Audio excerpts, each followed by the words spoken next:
Incline Dumbbell Chest Press Mastery. It's not just technique, it's your warm-up, prep, and progressions that unlock beast mode benches or leave you stuck.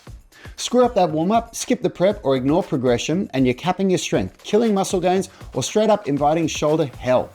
But stick with me. In this video, I'll drop how to warm up those key support muscles for injury-proof force, our dead simple progressions to crush the incline press, exactly when to swap to barbells for PRs, why dumbbells dominate early training, but barbells crush max strength later, the structural balance principle that amps your power 30% and erases shoulder pain, plus killer programming hacks. By the end of this video, you'll know incline dumbbell chest press better than your own trainer.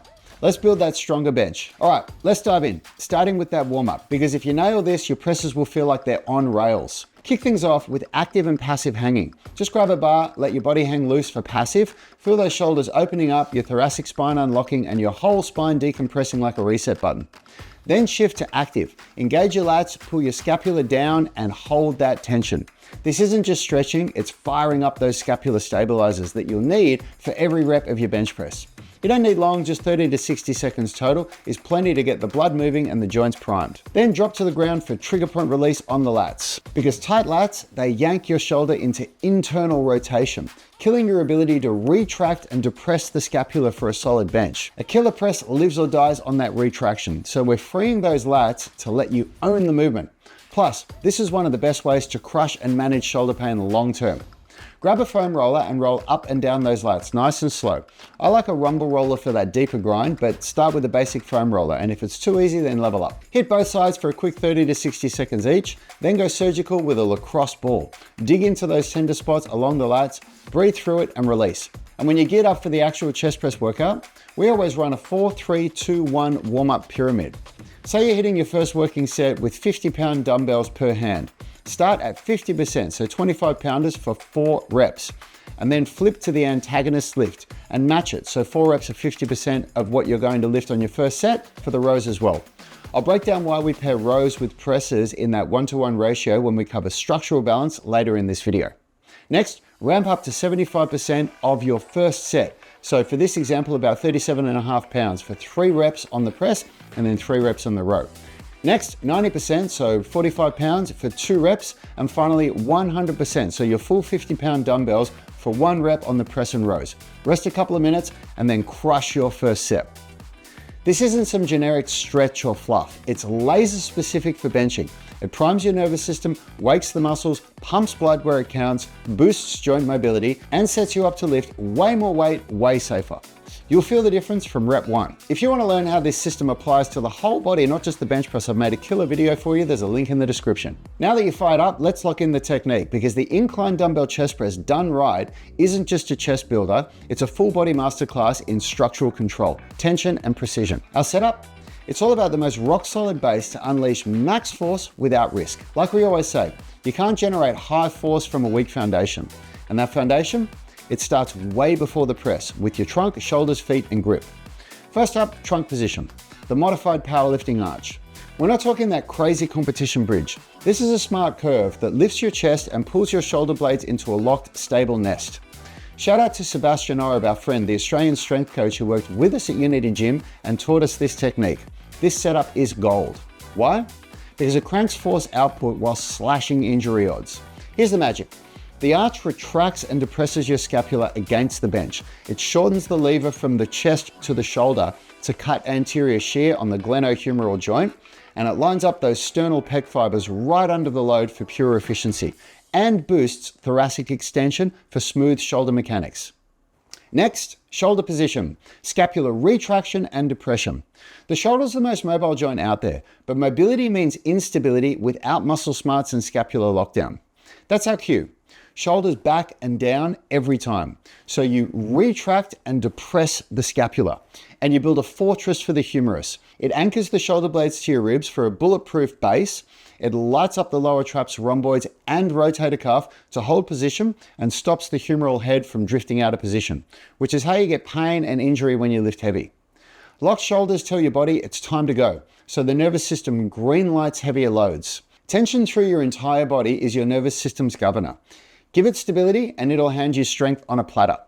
This cue doesn't just guard your shoulders, it makes you a beast. That's smart training in a nutshell. Look, some folks still buy into this myth that during a bench press, your scapula should slide through protraction and retraction like it's no big deal. Total misunderstanding of how the shoulder actually works.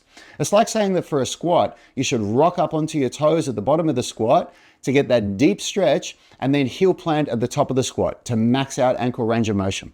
That's absurd, right? Try squatting any real weight like that. Feet flopping around and you'll bail fast, wondering why your balance is shot.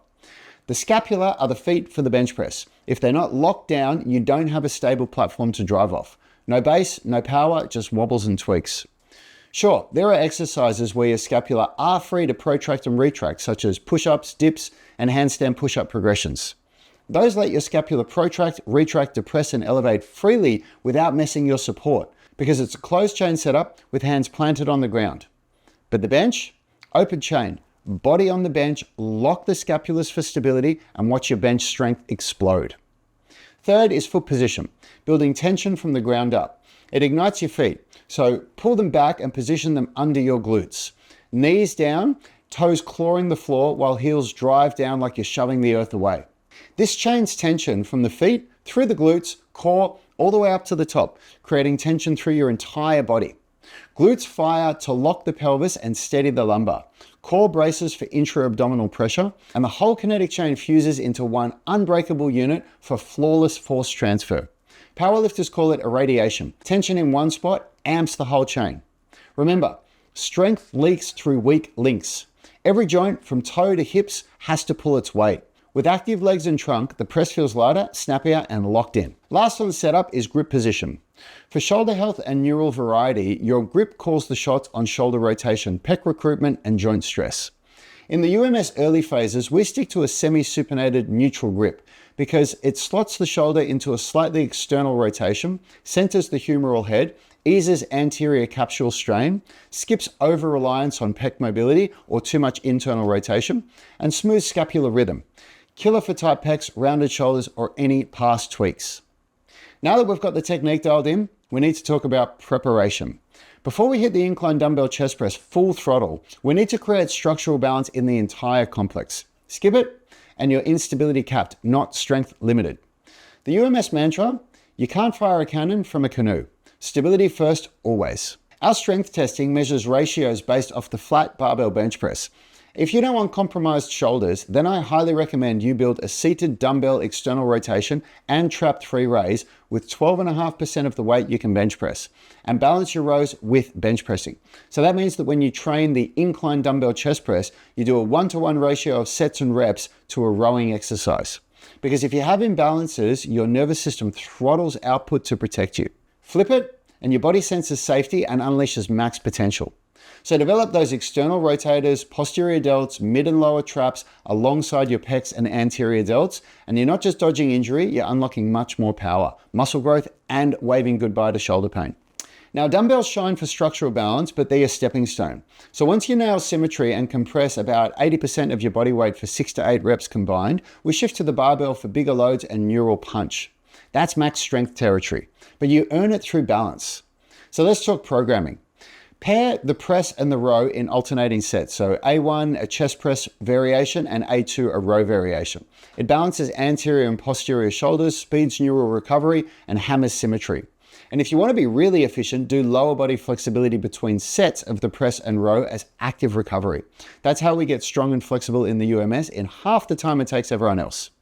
Start phase 1 with a flat dumbbell chest press. You're stronger on a flat bench because you rely more on the sternal fibers of the pecs, and an incline press is closer to a shoulder press, which can trigger impingement and shoulder pain. And then progress to an incline dumbbell chest press, and once you're balanced and symmetric under load, we graduate to a barbell in later phases for peak tension and central nervous system gains. But even then, shoulder TLC stays, so external rotation, scapular control drills every week. We've just covered structural balance, load management, technique optimization, and periodization. These are just 4 of the 9 tools that we use in the UMS.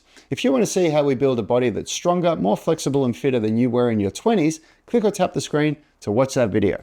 I'll see you there.